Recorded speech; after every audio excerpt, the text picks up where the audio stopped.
خسته نباشید. حالتون خوبی؟ رسیده بخیر. سلام. سلام.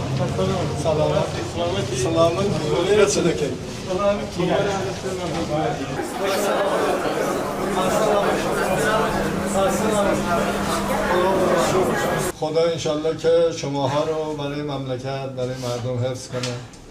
برادرها و خواهرای پزشک، پرستار، کار در بحران‌های مختلف واقعا امتحان‌های خیلی بزرگی رو پس داره. با افتخار و با سربلندی و هیچ وقت قابل فراموش کردن نیست، چه در جنگ، چه در کرونا، چه الانی که ما باش مواجهیم. دمتون گرم. سلامت باشید پدر. انشالله که خوب میشید. سلامت باشید. انشالله بلا دور میشه، عمل میکنن، خوب میشید، برمیگردید به امید خدا. انشالله به در دعای شما خواهش میکنم. سلامت باشید. مرسی، ممنون. دستتون درد نکنه. سلامت زحمت باشید کشیدید. انشالله.